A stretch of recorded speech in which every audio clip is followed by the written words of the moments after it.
Assalamualaikum warahmatullahi wabarakatuh. Halo anak-anak ibu, apa kabar semuanya? Semoga selalu dalam keadaan sehat dan selalu dalam keadaan semangat. Berjumpa lagi dengan Bu Ismi melalui video pembelajaran etika profesi. Dan kali ini kita memasuki materi baru, yaitu hambatan dalam komunikasi dan solusi mengatasinya. Apa saja sih materinya? Yuk simak videonya. Hambatan dalam komunikasi bisnis dibagi menjadi 3 jenis. Yang pertama ada hambatan teknis, 2 hambatan semantik, dan 3 hambatan manusiawi. Sekarang kita masuk ke jenis hambatan yang pertama, yaitu hambatan teknis. Hambatan teknis merupakan hambatan yang timbul dari sisi teknologi atau media yang digunakan dalam berkomunikasi, seperti adanya gangguan pada jaringan telepon atau alat komunikasi lain yang kurang efektif penggunaannya dalam komunikasi tersebut. Jadi hambatan ini memang berasal dari sesuatu yang berhubungan dengan teknis ya, dengan benda atau dengan alat yang digunakan dalam berkomunikasi. Untuk hambatan teknis yang terjadi karena alat komunikasi yang kurang efektif penggunaannya, contohnya adalah misalkan seorang manajer membutuhkan karyawannya untuk mengirimkan informasi atau data dengan segera, namun perintahnya diberikan lewat email. Sedangkan pekerja atau karyawan tersebut sedang sibuk bekerja sehingga tidak sempat membuka emailnya, jadilah informasi tersebut atau data yang diinginkan oleh si manajer tidak dengan cepat direspon atau tidak dengan cepat diberikan. Dalam hal ini penggunaan email oleh manajer yang membutuhkan respon dengan cepat dinilai kurang efektif karena email itu bisa saja terlambat dibuka oleh si karyawan tersebut. Maka dari itu penggunaan media yang lebih tepat adalah manajer memberikan informasi atau permintaan secara langsung melalui telepon sehingga karyawan yang dituju bisa memberikan respon dengan cepat.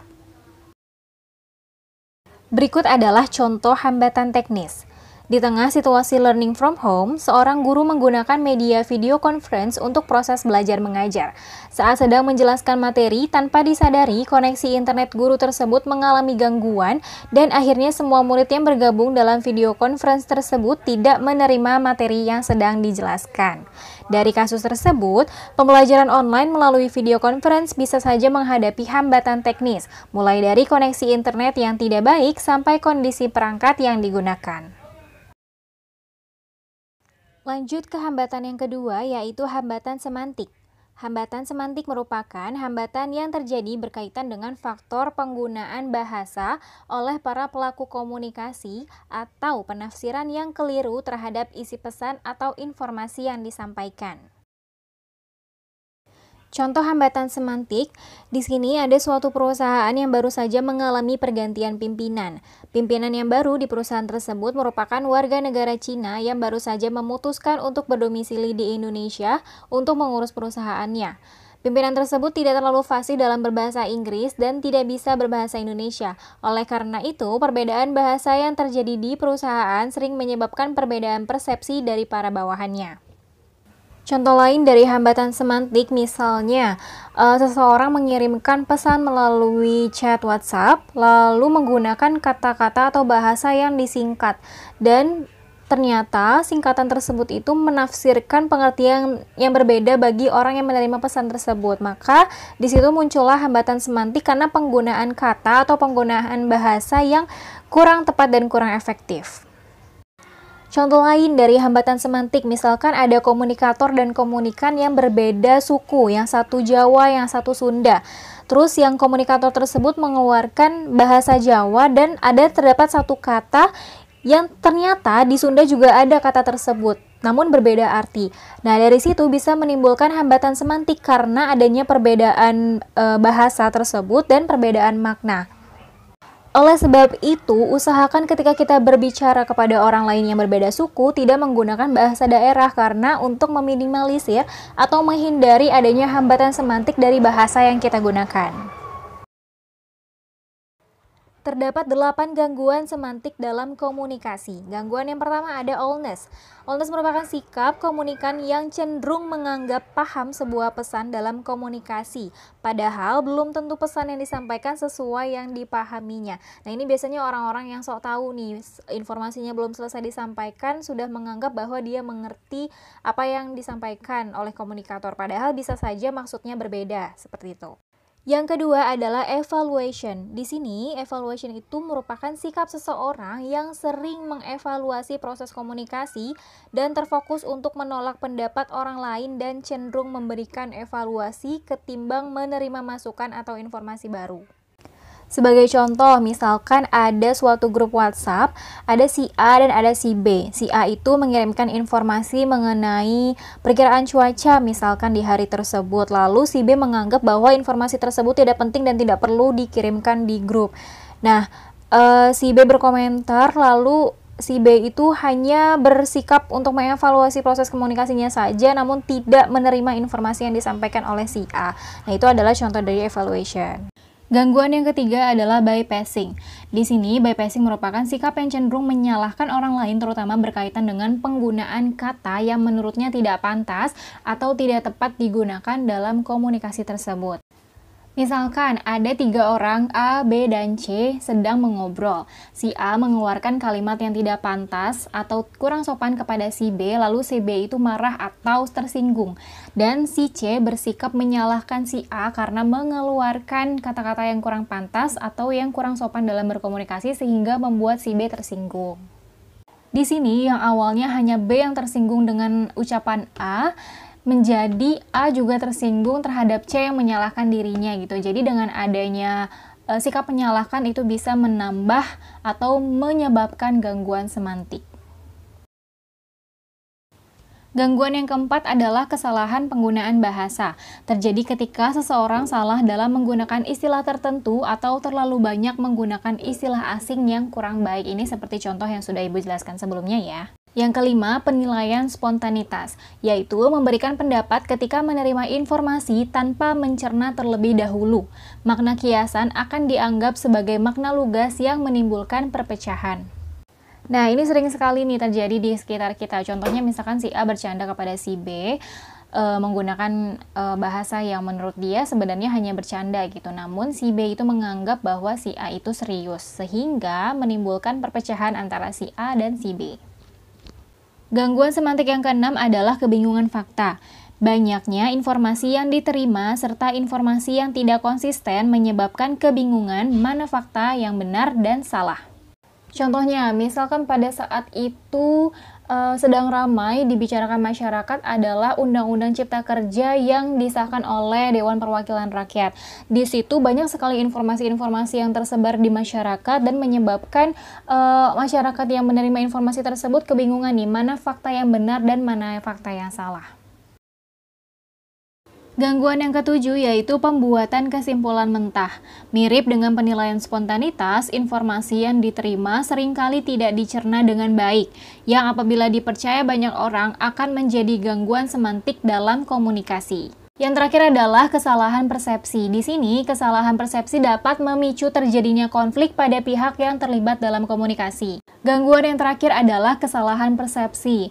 Kesalahan persepsi dapat memicu terjadinya konflik pada pihak yang terlibat dalam komunikasi. Kesalahan persepsi ini sebenarnya juga bisa diawali dengan adanya penggunaan bahasa yang kurang tepat gitu, yang seperti tadi Ibu contohkan. Jadi penggunaan bahasa dua daerah yang memiliki memiliki bunyi atau pelafalan yang sama tapi berbeda makna.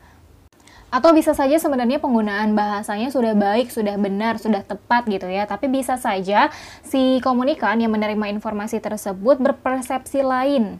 Misalkan si komunikator bermaksud A, dia memahaminya B, seperti itu. Hambatan komunikasi yang ketiga yaitu ada hambatan manusiawi.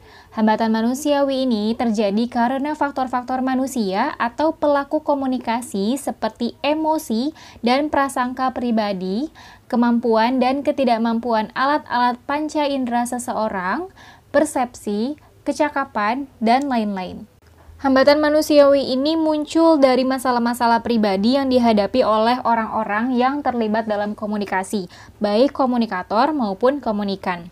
Perbedaan latar belakang atau perbedaan emosional antara komunikator dan komunikan juga dapat menimbulkan kesalahpahaman antara pengirim dan penerima pesan. Berikut adalah contoh-contoh hambatan manusiawi.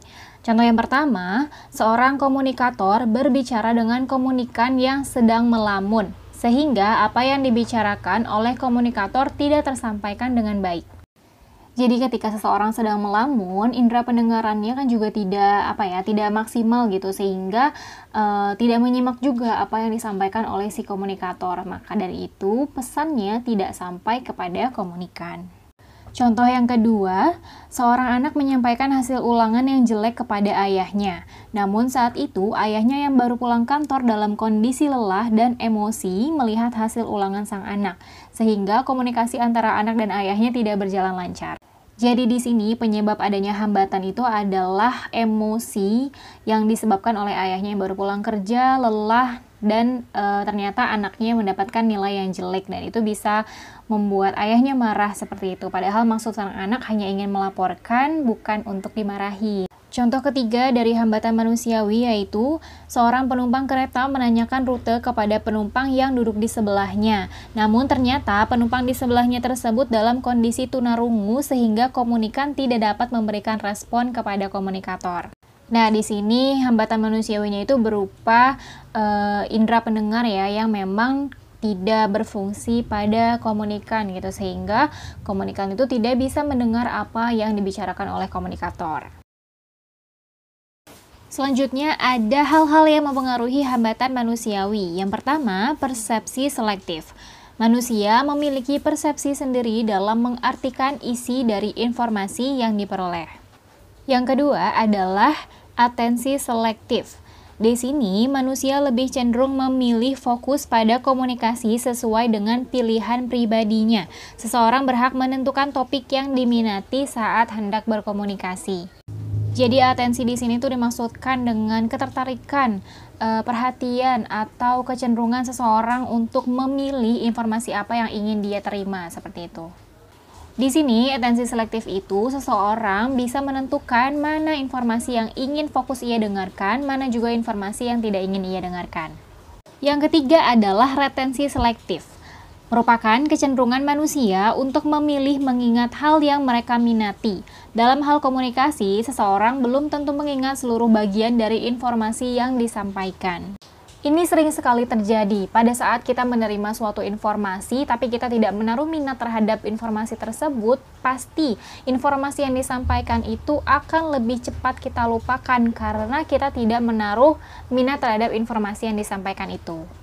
Jadi meskipun kalian mendengarkan dengan seksama, tapi kalian tidak menaruh minat pada informasi itu, kalian pasti akan lebih cepat melupakan informasinya.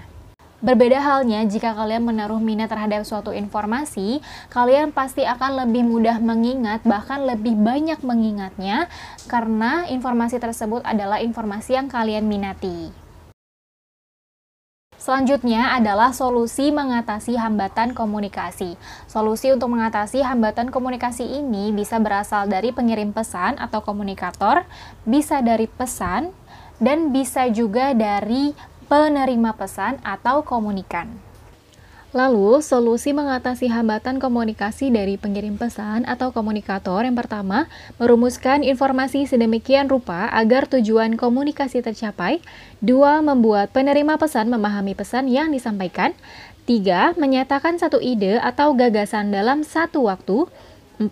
Menyatakan satu ide atau gagasan dengan singkat. 5. Memberikan penjelasan atau pengulangan jika diperlukan. 6. Melakukan pilihan kata, nada suara, dan bahasa tubuh yang tepat. Yang ketujuh, mengembangkan sikap empati terhadap komunikan dalam perbedaan kultural atau budaya dalam komunikasi.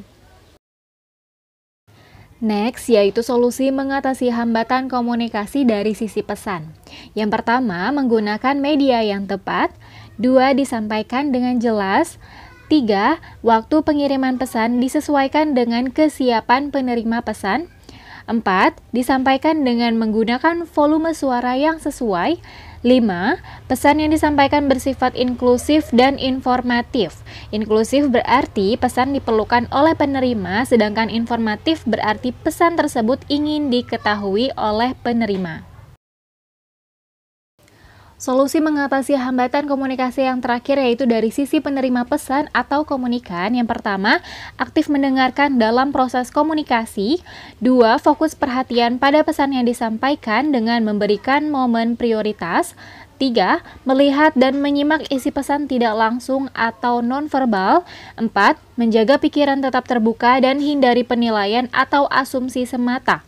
Yang terakhir, melakukan verifikasi terhadap apa yang didengar atau disampaikan oleh komunikator. Oke anak-anak, itu dia penjelasan Ibu mengenai materi hambatan komunikasi dan solusi mengatasinya.